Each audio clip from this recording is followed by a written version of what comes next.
Welcome to Behind the Scenes of Red Remote. I'm Ashley Elyse, and I'm so excited to be standing here with Nickola Shreli, who is a Detroit native. Yes. And you're home right now, fresh off a plane from LA. This guy's doing it big all over, and you've been acting, and you've been writing, and you've been really having an opportunity to be creative. Socializing. Yes. So we were just on a beach too about 3 days ago. This is how this all jumped off, and I'm happy to be back home and for you guys to have me. What a nice little setup out here. I'm feeling alive. It is. It's How cool does she look? How cool does she look? I don't know. You guys don't want us to shot of it. Her ensemble is really nice today. With my Home Slice clothing by Emily Thornhill, another local Detroit girl. So you've got a huge movie out. It just came out on Friday. Yes. It's Abduction. Yes, Abduction. Taylor Lautner, Maria Bello, Sigourney Weaver, directed by John Singleton. Bunch of older, credible cats, and some new bucks on the rise, such as myself, Denzel Whitaker. But yeah, really exciting project. What was it like working with a cast of that caliber? You know, as an artist, you know, especially when we talk about the acting side, it's constantly a journey. I mean, it's growing, it's learning, and I remember when I first got started in '07 doing Law and Order, that was really like college for me. But when you talk about Abduction in the big leagues and a big studio movie, it's far more than just remembering lines and emotion and blocking, working with other actors. It's pressure, it's time, it's money, and you know, you really have to not get starry-eyed. You know, you have to stay in the zone, and you know, I've always looked up to John Singleton as a filmmaker, and thank God I got the opportunity to work with him and learn from him and become friends with him. So, you know, you have to learn fast. Stay in the zone, but I mean, it was a rush, and it was something I'll always, you know, cherish and put into my, you know, repertoire for the next I guess thing on the journey. And you have a lot of projects coming up. Yeah. You're one busy man. Yes. Yeah. Who is Mafia? Well, I finished Mafia. We finished that last fall in Pittsburgh. A friend of mine, Ving Rhames, was also in it. He's a producer. Gave me a cool role in it, and Pam Grier is also in it, and Robert Patrick, Terminator fame. Really cool 70s kind of black exploitation flick. And then we just did Hostel, which will be out December 22nd, the latest installment of the big you know, horror franchise. So I'll leave the women and children home on that one. But I got not to be a good kid friendly. And congratulations, I know you just had a baby girl, and you're starting your family off, and the whole family is based in Michigan. They're all waving their hands for me off the camp. Vienna Leon, 8 pounds, blue eyes, and we're trying to get her to sleep now at night.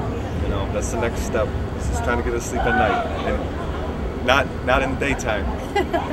Yeah, you're gonna have a lot of late nights now that you're back. Yeah. And you're looking at spots in LA, and you're not leaving Detroit. No, you're hoping to stay in. You know what? I've been going to LA for 10 years, be a business, pleasure, and now I just have more reason to be there because of my career and whatnot.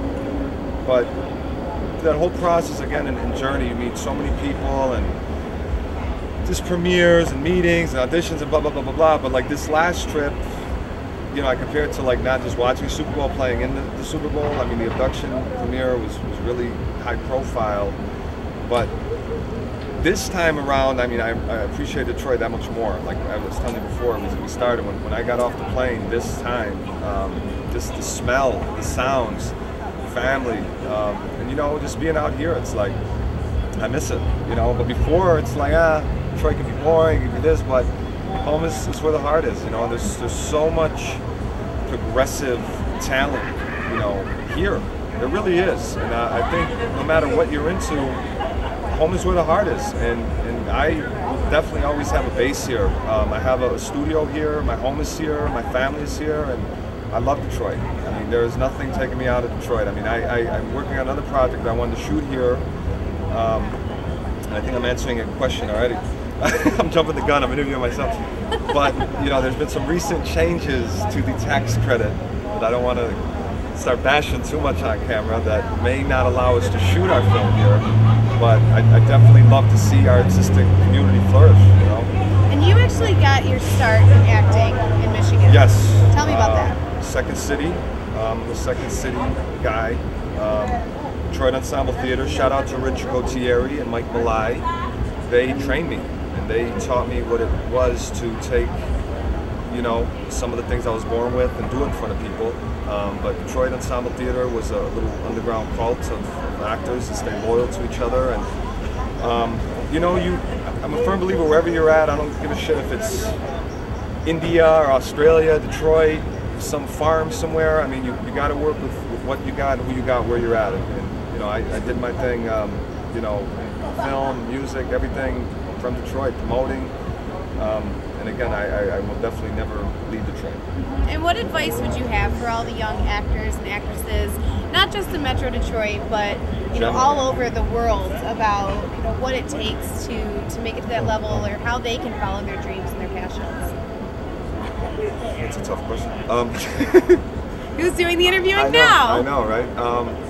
I think product, content. I think a lot of people, you know, I think a lot of people just wait for somebody to sweep them off their feet. And, you know, when I was a young filmmaker, wanted to write, produce, act, blah, blah, blah, blah, blah, it was just like picking up cameras, you know, and just shooting. I mean, just try to get in front of as many cameras, be it short films, be it monologues. And, you know, now we're living in a digital age where, you know, you have a platform, you know, and you can get your stuff out there. And it's all about information and access with the internet. And, you know, it's a different time, you know, the studio model, the rental model, but it's really about content. Shoot your stuff, you know, YouTube it, Facebook it, you know, track people down, production companies, managers, agents, be relentless and just work.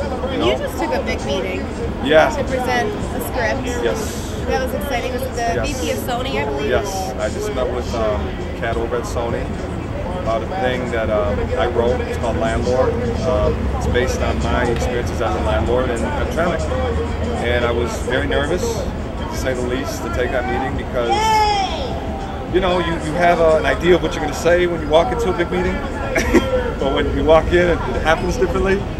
And, you know, it's interesting because I'm at a point where I can just self-fund it and shoot it on a smaller level, or wait for some of the bigger Hollywood types to sweep me off my feet and develop and shoot and edit and distribute my project. But, you know, you have to constantly be meeting people and pitching people and, you know, just seeing what sticks. You know, that definitely takes a lot of guts because you've been doing the acting, but, you know, to take such a big meeting and present, you know, a project that you're putting your stamp on of people and, you know, putting yourself out there. But it's really important that you take those kind of chances and you take a meeting with a big boss, or, you know, you really go for it. You don't hold yourself back. Well, the biggest bitch is getting the meeting. I mean, once you get the meeting, I mean, you go in and do your thing and just hope that, again, it sticks and somebody responds.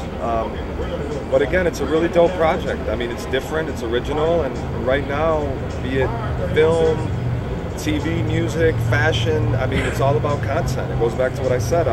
There's a lack of good content, especially with film. I mean, there's a bunch of crap out there that gets made and gets distributed, and some of the best stuff you've probably never seen or read. But Landlord is essentially about a dude, a landlord in Detroit, a lot of personal demons, and the only thing that really matters is his daughter, and he loses her. She's taken by a disgruntled tenant who's in a dog fighting, and it's a very, you know, uniquely constructed script from a, you know, how should I say, from a structure standpoint. So, you know, it's been really well received in some independent film circles, and, you know, we'll see, but I'm not going to wait too long. If nobody wants to play ball, and just make it myself. You'll do it yourself. That is so exciting, and all these projects that you have coming up, I can't wait to keep track. And how can we find you online?